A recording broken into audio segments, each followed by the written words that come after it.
Guess that's life in the big city, huh? They say there's no rest for us. Won't you hit this road with me, shawty?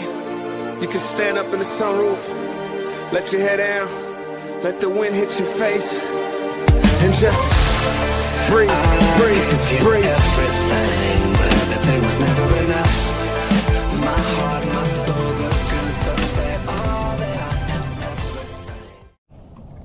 What's going on, Commandos? It's your boy Bike Life Commando, coming at you from the great coastal empire of the United States.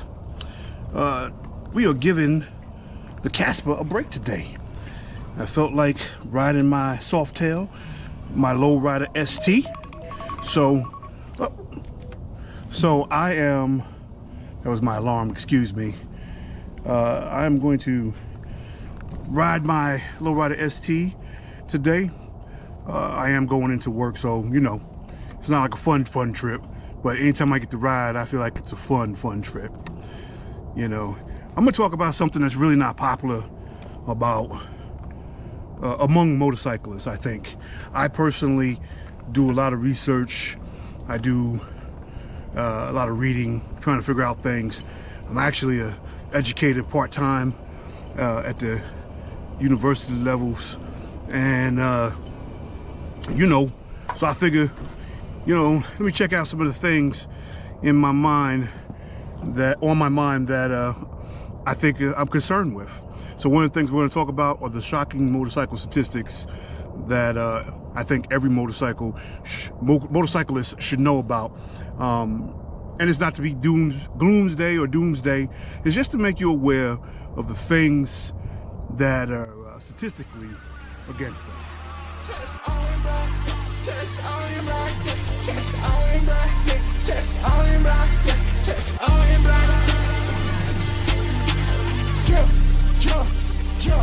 Yeah, we smoke the weed. Who won't find the weed? No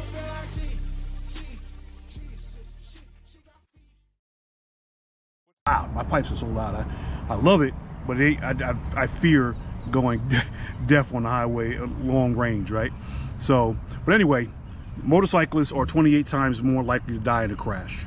And that's according to the National Highway Traffic Safety Administration. Motorcyclists are 28 times more likely to die in a crash per mile traveled than passengers in a car. This highlights just how vulnerable we are as riders. So I'd like you to take that into consideration, right? These are verifiable statistics. I'm not making it. I actually looked them up, and you know, it is what it is, right? So also 30% of motorcycle deaths involved unlicensed riders. Nearly 1 in 3 riders involved in a fatal motorcycle crash didn't have a valid motorcycle license and lacked proper training and certification. Lack of proper training and certification drastically increases the risk of fatal mistakes. Again, that comes from the NHTSA. Now, I'm not here to tell anybody how to ride or what to do. It's their business. Yeah, I was, you know, I was an active first responder pretty in my day, and I seen a lot of different accidents. And let me tell you, the worst ones I usually saw were those on 2 wheels, right? So I'm not trying to ruin anybody's day. I'm just trying to point out the fact that we need to be a little more safe in what we do. I just don't want anyone to get hurt. I just want you to enjoy the ride, man. You know, I'm not your daddy. I'm not the street police in your area. I'm not trying to do that. I don't write tickets or anything anymore in my job. But it is something that you should consider when it comes to your safety. Just something to think about. I think you should worry about that a little bit. I'm going to continue on. I thought I was going to go on to work, but I'm going to continue on. I personally added to my collection, just so you know, I'm currently wearing the Tech Air 5 Plasma. I'm sorry, yeah, Tech Air 5 Plasma airbag vest. I have to tell you, already, I'm in love with it. We'll talk about that later. So this makes 4 vests that I've invested in regards to my safety and my passenger or family safety, those who may ride with me or whatever. But I'll talk about this Tech Air plasma vest. So, you know, I'm into airbag vests. I believe you should wear something, right? It's very, very cool. It's made of mesh, and we'll have another conversation on about that maybe today if I have time, right? So, you know, as always, I go to my notes. Helmets save lives, right? I've noticed, and I didn't notice this when I was in my 20s because I didn't travel. I didn't go across the state lines or nothing. I just played around and rode fast wherever I was going. You know, I was in the Army. I was acting a little silly, right? I never really thought about where I need to be as far as safety was. So I didn't really care about helmets or vests or anything. I would buy a $2 helmet and not even think about it. But I said before in one of my other videos, you get what you pay for. You know, and I'm not saying you got to go out and buy a $1,000, $1,200 helmet or anything like that. But if you spend $89 or $99 on a helmet, you get $99 worth of protection.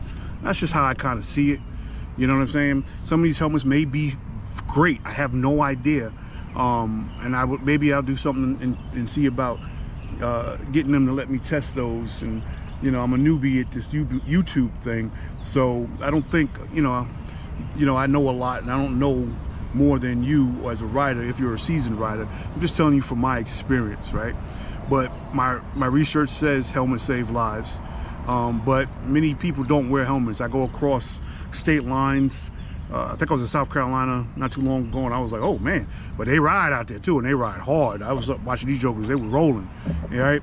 And you know, that's their choice, right? At Florida, I know they don't stress the helmet down there as well. That's your choice, but I really would like you to consider it and be safe. I just want you to live and enjoy the ride. You know, people are stupid out here. You know, other people, you know, they don't care about bikers. They see you. And I just saw a video where a man rammed this teenager, you know, on a road rage incident, and I'm like, holy moly, all over a lane change and some stupidness, something like that. I'm not really sure exactly what it was for, but he almost killed that kid. 37% of deaths can be reduced if you wear a helmet, right? According to statistics. And head injuries can be reduced by 69%.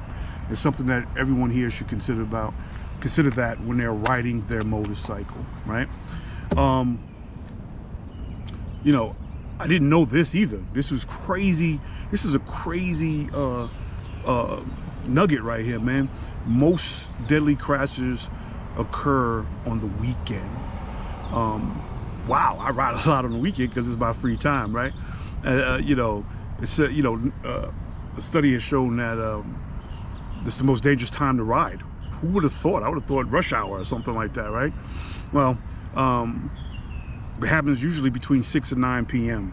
On the weekends. I did not know, and I think it's from what I read, it was about visibility. The visibility drops, and the increase in traffic, people out shopping, people going to get lunch or what have you.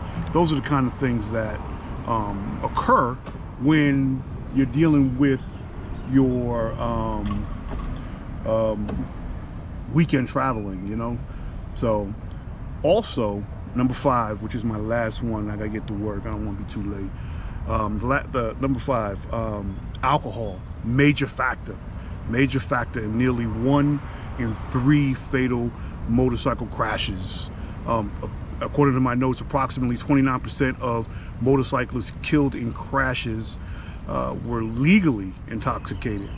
Now, I will tell you this. This was before I really got back in the mindset of riding. I was a police detective in the great city of Georgia, East Point. You know what I'm saying? What's up to all my East Pointers out there? Metro Atlanta, ATL, right? And my East Point alumni, shout outs, right? And I remember a case, my partner and I, Sherry, we got one Friday night, I think it was. Anyway, it was either Thursday or Friday. We got a case about a missing person. We were in major crimes at the time. And so we would get kidnappings, murders, you know, homicides, you know, assaults, etc., right? And boss gave us a folder with a guy been missing for a while. So we started jumping into it right off the rip, because apparently he was in a club, and I can't remember the name of the club. Shout outs to the club. I don't remember, you guys. If you happen to be watching, I apologize. But apparently he was with some friends, some female friends or whatever, and he was drinking, and he rode off. They let him rode off, and they knew he was intoxicated, but they thought he was okay because he kept saying he was okay, he was okay. So I know they got to live with that, right? Well, you know, make a long story short, no leads. He went missing. Bike went missing. You know, we automatically assumed he was off the road somewhere. And I remember, you know, we were up and down Camp Creek. The club had did like, walkthroughs the woods and things where the route he might have taken, you know, trying to see if they would find him. And during the summer, and this happened like early summer, but in the middle of summer, we ended up finding his body in the motorcycle wreck somewhere in South Fulton County when it was unincorporated. And it was a sad story. It was a very sad story. And it really could have been one of those situations where, you know, if they just took his keys and got him in an Uber or something, I don't even know if we had Uber back then, but he would have been okay, you know. I'm the kind of friend, I ain't gonna lie to you, that if I thought you were too drunk and I was about my senses, I'm gonna fight you. I'm gonna take your keys, man. You're not leaving. I'm that type of guy. I don't care what you say, even if I'm not your friend. You know, if you rolling with me, you know, I don't care if you thugged out or not. You know, and if you rolling with me and you try to get in your car, your bike, and I know you're messed up, and I know it. I can honestly say, nah, you messed up. You're not getting on your bike. So that's the kind of friend I would like to be to people, you know, hoping that they would forgive me for the conflict that we're gonna have, because I don't want you to die. That's not in me, right? So, but anyway, just keep that in mind as you're writing. These are shocking statistics, man. And you know, like I said, I got all this off the internet. So, you know, if I'm incorrect, correct me. All right, please let me know if my numbers are too high or too low. Because I definitely would like to know. It ain't gonna scare me off from riding, because I'm gonna do what I got to do to be safe. That's just something that I'm gonna do, you know, so be easy. Listen, it's your boy Bike Life Commander. If you got a bike in your garage collecting dust, pull it out, dust it off, gas it up, and enjoy the ride. I guess that's life in the big city, huh? They say there's no rest for us. Won't you hit this road with me, shawty? You can stand up in the sunroof, let your head down, let the wind hit your face, and just breathe, breathe, breathe. Everything.